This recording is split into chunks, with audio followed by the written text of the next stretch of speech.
Hey Alex, I thought I would follow up that text response with a quick video response. At least for me, it's always easier for me to see what somebody's talking about than try and sort it out with the text. So, thought I would show you what I'm talking about. So this is my right here is um, my WorkFlowy home screen. Um, so my flywheels are all right here, and all the rest of this stuff is projects. These are kind of personal projects. This is miscellaneous tasks, and then these are work projects. So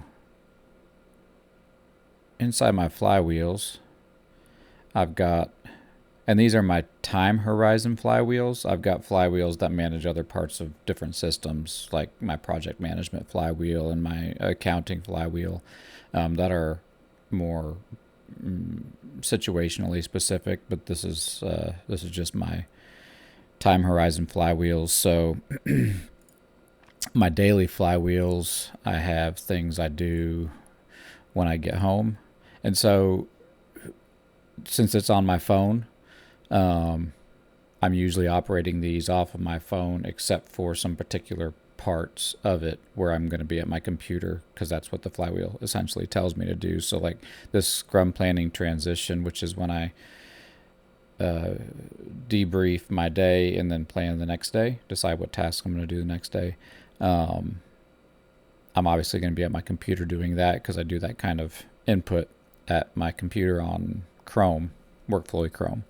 So, but the rest of the time, I've got WorkFlowy that's usually open on my iPhone, and I've got it. Starred. My daily flywheel is starred, so I can quickly navigate to that. And so this is just a set of things that I do each evening. So this is kind of like around supper time. So this is from, I actually did not do it last night. I got interrupted, so I reset it. I've just, so basically, yeah, I won't do that now, but yeah, I got interrupted last night. So all I do, actually, case in point, that's not a big deal. Basically, I just go through if I'm a little bit behind. Might mean I forgot to do some stuff, but so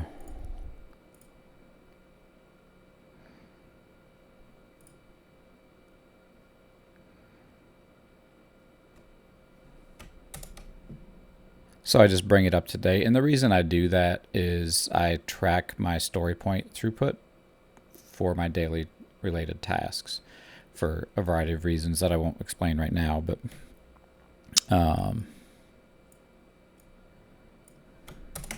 so I just update it. But most of the time it's on my phone.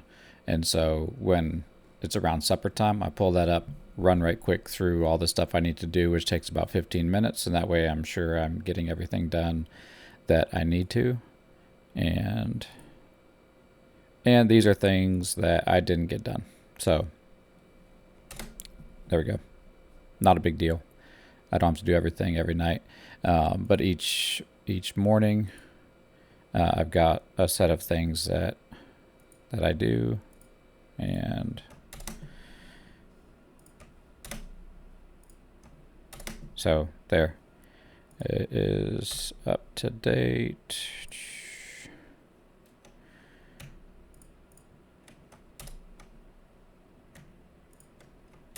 There we go. So case in point, this reminds me that I need to check in with a couple of people I check in with every morning. And a lot of things I'm going to get done naturally, and then there's some things that I won't get done that I really do want to get done, like drink water. And so looking at this regularly triggers me to grab my water bottle and drink water. Otherwise, I'll just forget because that's how my brain works. And then inside of my weekly flywheel, on Friday, you'll see Scrum information for the week. Download all UCDs, update. It's a set of things I want to do each week, and my Scrum information for the week. So that's Friday afternoon typically. Sometimes Saturday morning if I have something going Friday afternoon. And so this is a very specific thing that I've crafted very carefully and intricately to make sure I get everything done exactly in the right order, which sounds complicated, but it's not, because all I do is, once I pull that up, I just start at the top, and whatever's at the top, I just do those next actions. By the time I'm done that, Control Z, I have debriefed my week perfectly in the way that I want to. And a lot of this is managing my Scrum data in Excel, which is where I track it. And then on Saturday,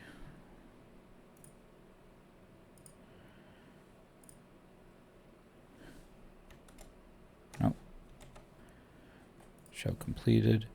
There we go. So I'm actually operating in a different flywheel right now. That's funny. I'm with fractal productivity. Eventually this will get dropped into that weekly flywheel. I'm still experimenting. So come into fractal productivity and weekly time management flywheel. So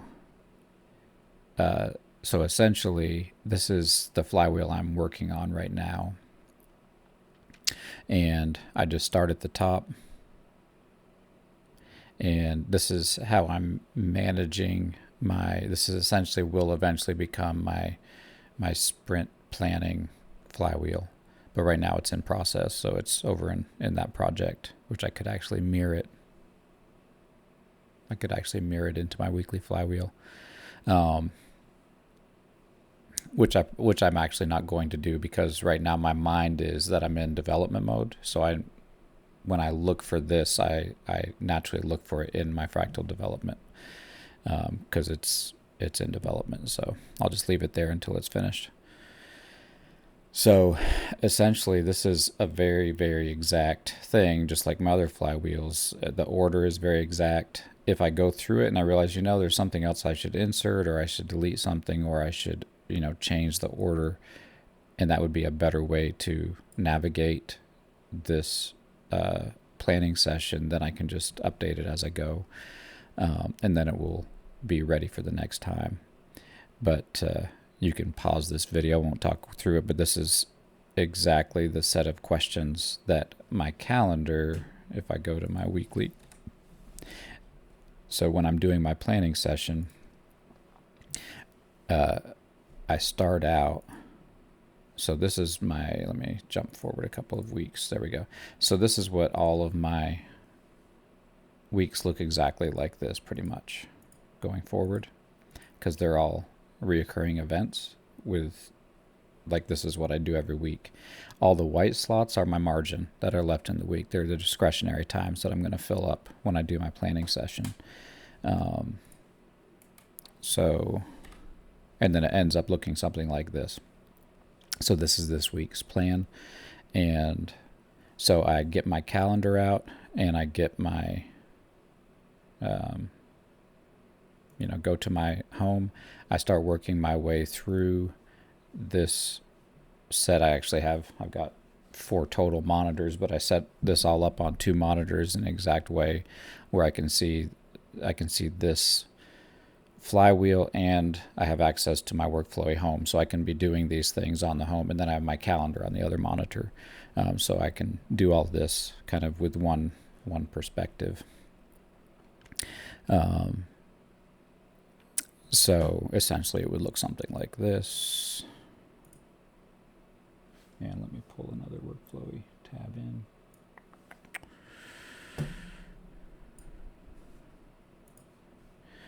So it would look,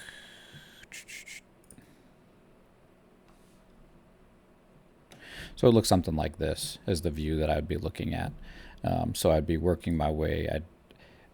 I'm working with my calendar. These are the questions that my calendar is asking my task list, essentially. So these first few things are just establishing what the hard landscape of my week is going to look like on my calendar. And then what am I doing for work this week? So then I go down here and I've got my 4 jobs. And so I basically go in and fill in. You could see like right here, I have established in these blue sections what I'm roughly planning on doing this week. And then those get added to my sprint. I tag the particular tasks that I've added here to my sprint inside of WorkFlowy by tagging the tasks with hashtag SPR for sprint. And so I just work my way down through like what am I doing for work? What are urgent and important things I'm going to be doing this week that I need to do that have a deadline either this week or coming up soon? And then the rest of these questions here are like, okay, with all the rest of the time, now that I've got everything I have to get done, what am I going to do with the rest of my time? To either work on projects that are important to my family or to some other area of responsibility, but aren't urgent. I do a lot of writing, so you can see here in the mornings, I do writing. I write, typically right now I'd be writing, but decided to make this video for you. And then I fill up the rest of the time with whatever I feel like that I think is urgent, important, not urgent, but important, fun. I've got actually 6 projects that I have, I'll pull this out.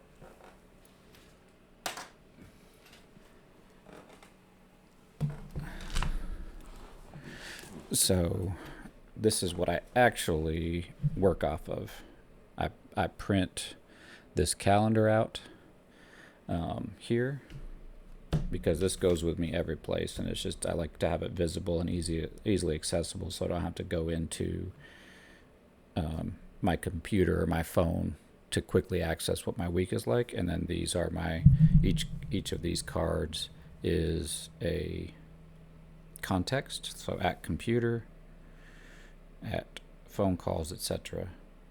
And this is a pure duplication of what's in my WorkFlowy. So I just go through and I pull up here. I just do hashtag sprint. There's all of my tasks for this sprint, and then I put them in the right context. And the reason I do that is a couple of reasons. Aesthetically, I love paper, and I like the aesthetic of not having to go into something. I want it just right there. So this notebook is either out on my desk, it's beside me in my pickup truck on my armrest, or it's, if I'm at a job, it's on a countertop or a table or someplace accessible. So this is just always visible to me. As a reminder, as a quick way to add input. If I realize there's a task, I can add input. There's also notes section here that I can take notes, and then here are 6 things, 6 projects I'm working on with my margin. So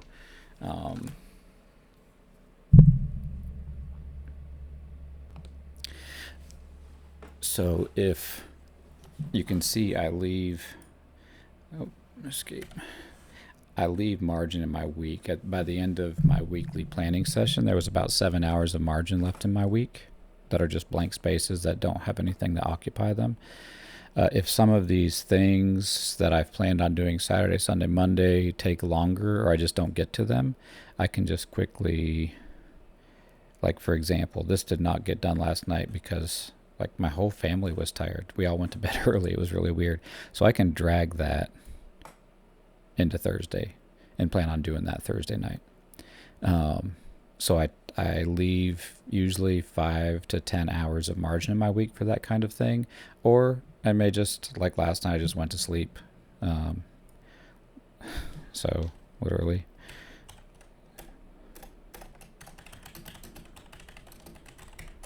There, that's what ended up happening. So by leaving margin towards the end of the week, I make it more likely that I'm going to get everything done that I want to get done this week.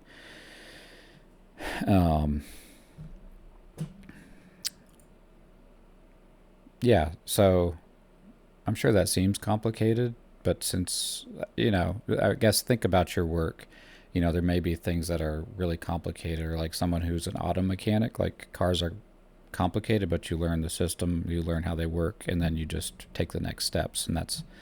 And since my steps are kind of automated and reoccurring, and I've done them, like for example, I'm on almost my 200th sprint, so I've done some version of this process around 200 times, so it's just really automatic for me. And also, like I said in the text, like I'm not intimidated by complicated systems. I like learning things. Like I like things that have a 200-page manual. Like I learned how to do AutoCAD, which is super complicated and not user-friendly at all. Like it's not like a app that's designed to be user-friendly. It's designed to be really powerful, but you've got to learn the system. You've got to learn the commands. AutoCAD kind of runs off of command line inputs. So I bought like a 400-page user manual and just started at the first page and went through it. And I just like that kind of thing. So that's a part of my personality. So I don't mind having a system that's complicated and then adapting myself to that system. And some people aren't like that. They just want something that's really user friendly. And that's just not me. I like complicated things. So yeah, hopefully that's helpful. If you have any other particular questions after watching this, feel free to ask.